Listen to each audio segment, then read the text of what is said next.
Welcome back, y'all. It has been a busy week in Austin, so we've got a lot of things to run down today. And some of the biggest highlights is a couple of home explosions that have actually happened. One very unintentional one that involved our EOD unit, but up north, kind of around the Spicewood Springs area, we had a home explode and impacted a lot of other houses in the area.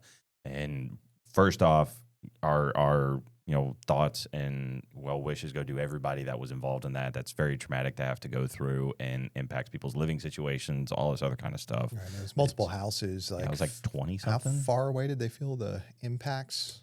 Oh, people from Cedar Park were saying they heard it, Right. and I think it impacted like over 20 homes altogether. It's 25 homes almost, somewhere right around there. Yeah, pretty significant, but phenomenal response by AFD, by Travis County was involved, APD was involved. We had officers that were up there that were helping them out, that were trying to help Travis County. Travis County EMS was out there, so a universal, a very collaborative response by everybody going out there trying to make sure that people are okay, people that are injured get treatment, get it quickly, help secure the scene, be able to do investigations. So APD was out there. It is not uncommon at all for us to go out and help neighboring jurisdictions, especially when it's kind of right on the line.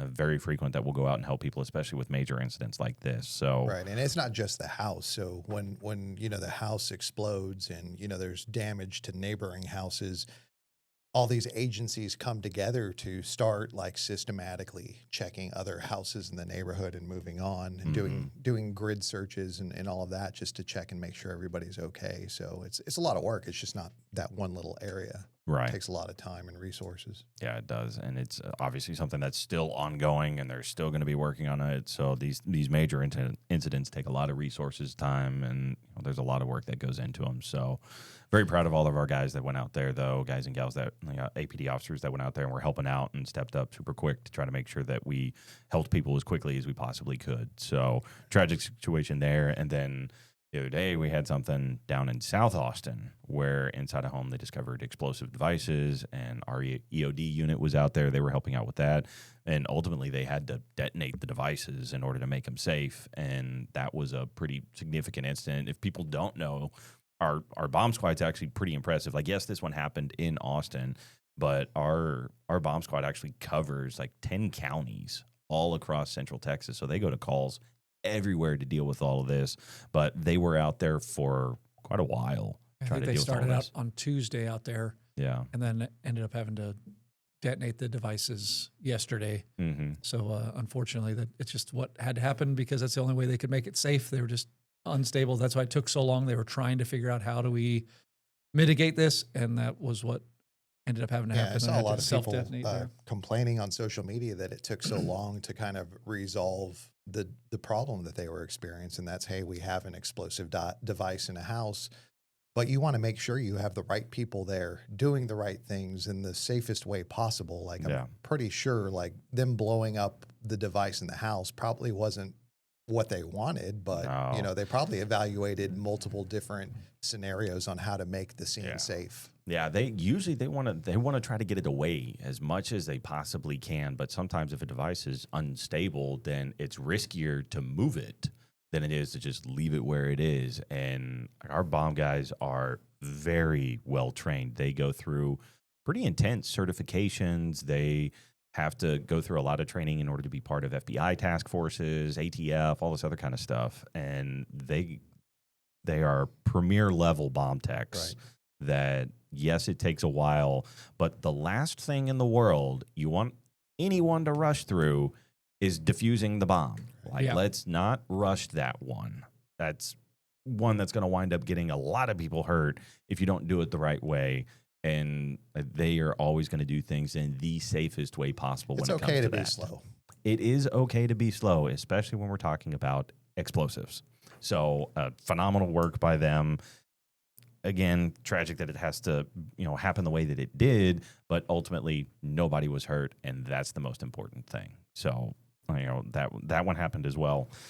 And then the other story that's been going on a lot lately is involving Mr. I don't remember how you say his first name, Ayman Labidi. I think is his name, Ayman Labidi, who's a guy that's pretty much terrorizing the UT campus and people in and around there. I was looking at, if you don't, I'll give him a shout out because I think he's doing great work. But on Twitter, it's the Austin Justice Tracker, I think is what it's called, and doing great work and putting a lot of info out there. And he was one of the first ones that started really putting this information out there. And just looking at the last year, this guy, like starting in April of last year, I think he was arrested for criminal trespass, and then there's terroristic threat, theft, 3 different assaults this year in April alone. And then there's other ones involving indecent conduct, like sexually related crimes.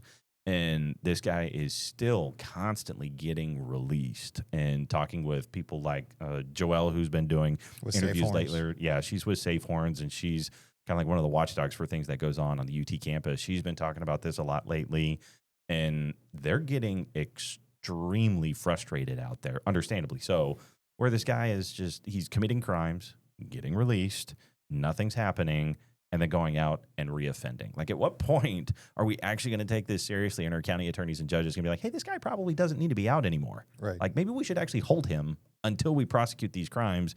And, I mean, side note, maybe the county attorney should actually prosecute crime, but that's a whole other issue too. But, I mean, it's been crazy. And you've talked with Joelle in the past too. Right. And I talked to her at length about this week. And I think that her big thing is she has a lot of questions. She's like, well, when he gets arrested for one thing and they put him out on a bond, and it's a PR bond, and one of the conditions of the bond is, hey, stay away from this address because you've harassed enough people there. I think he made a terroristic threat at a business as well.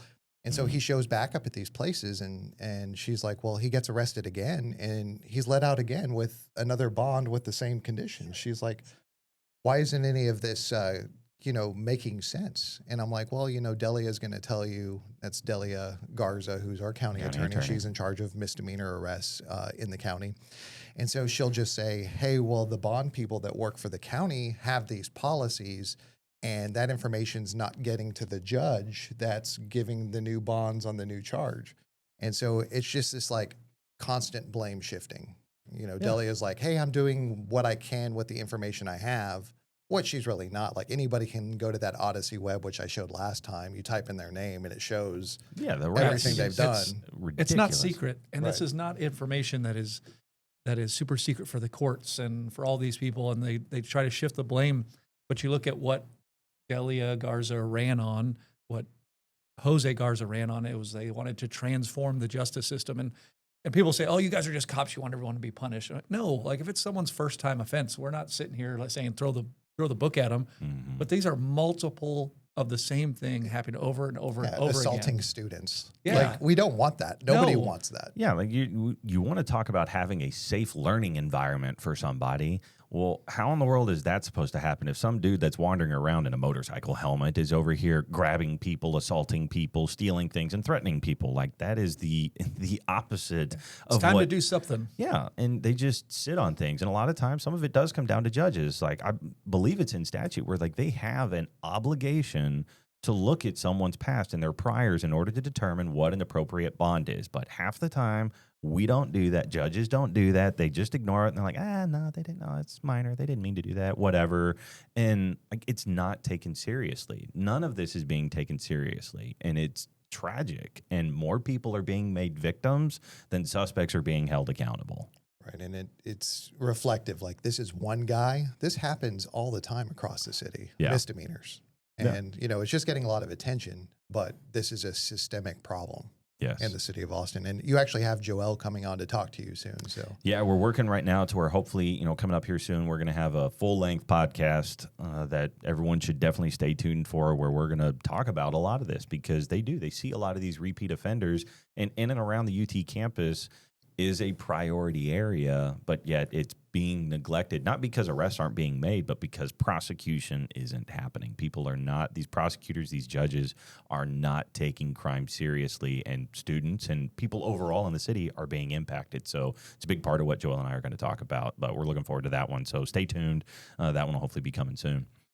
One on a positive note from the PD side, kind of talking about all the prosecution. We'll see hopefully what happens on the prosecution side. But you recall sometime back we had the Lakeline Mall shooting that happened back in January, I believe it was. And we had a shooting that happened there. A lot of chaos where it seemed like an active shooter. Our teams were up there. They're clearing the mall. They're trying to find what's going on. It was, very chaotic scenes. They tend to happen, but phenomenal APD response. And it come to find out that there was, a shooting that wound up happening inside where people were shooting a gun or something like that. And then suspect takes off running. And then we flood the area, try to find them. Ultimately couldn't find suspects on scene, but they did just identify and arrest 2 individuals that were involved. One that was a female adult suspect, and the other one's a juvenile that was involved. And the juvenile, I believe, is the one that you can see running away in the security camera footage from the incident. And it highlights a couple different things. One, big part of what helps with that is having good footage. So if you are a business owner, if you're doing those things, having high quality cameras is super helpful for detectives and for investigative purposes. But it also highlights how many issues we have with juveniles. And our juvenile justice system is, with a lot of other things around here, is broken. We have so many juveniles that are involved in shootings and homicides and auto thefts, all robberies, all this other kind of stuff that it's pretty rampant. Like, that's probably one of the bigger chunks of the population that we deal with on a regular basis are juveniles. And we can't even talk about them because since they're under adult age, they have certain, privacy things. We can't say their name. We can't talk about their history or anything like that. But if you talk to any detective around the Austin Police Department, they'll tell you that, the same juveniles are the ones being arrested over and over and and over. Auto thefts, ag assaults, shootings, murders, like you said. Mm-hmm. And so it's something that definitely needs to get some attention too, but because names, all of that aren't released, their records, what they've been involved in, it's not getting any attention. No. And there is kind of like when you're talking, you just mentioned it earlier, Tyler, when you're talking about, hey, these one-off things, like, should a juvenile's life be ruined because they did make a mistake on some stuff or they made a poor choice once? No, absolutely not. There is a reason to keep a lot of things confidential, keep it private for juveniles. But when there's a clear pattern that puts the community in danger. Exactly. When you're talking about legitimate public safety risk, when you have juveniles that are repeatedly involved in shootings, stabbings, homicides, things like that, that's stuff that I think the public has a vested interest in knowing, especially when they go on to continue to commit crime as an adult, because they're like, it's their first time offense. No, it's not. They've been doing this for the last 10 years already, and they just happen to be an adult, and now it's public. So there's a fine balance there. Yeah, the rehabilitation efforts are great at the juvenile justice system for those one-offs, the couple. But when you're sitting here 5, 10, 15 charges of the same nature, what you've been doing hasn't worked to try to rehabilitate. So something needs to change, and that's what you got to focus on. Yeah.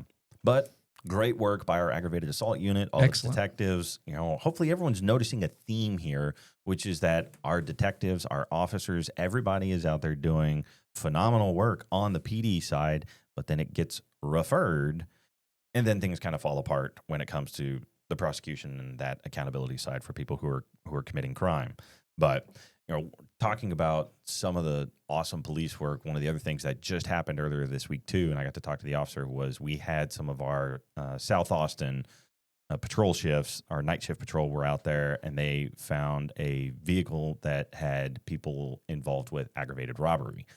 Pursuit winds up happening, and then one of the officers is ahead of it and tries to deploy what we call stop sticks, and he was able to successfully stop stick the vehicle, but he wound up getting clipped by an uninvolved car. It wasn't the suspect, but he winds up getting clipped by an uninvolved car and gets injured. But the first thing that he asked, as I was talking to him, the first thing that he asked is like, hey, did we get him? Like, that was the first thing. This guy gets hit by a car and is injured. But the first thing that this patrol officer is worried about is, did we stop the bad guys? And we're trying to find people that are involved in these violent felony offenses, aggravated robberies. Like, it's just phenomenal work. Outstanding work. It makes me so proud of the patrol officers, the people that are out there that are getting it, that are doing great work, and that they're willing to put themselves at risk, risk of injury. They do get injured, and they're still just invested in the job. Like, that's the level of dedication that we have here at this department that is phenomenal, and I think makes us one of the best departments in the country. Actually, I think we're the best, but it is a phenomenally professional organization. So Sure, proud of everybody. with great people doing great things. And Christopher, I don't know if you can go ahead and pull up that story about recruiting at APD.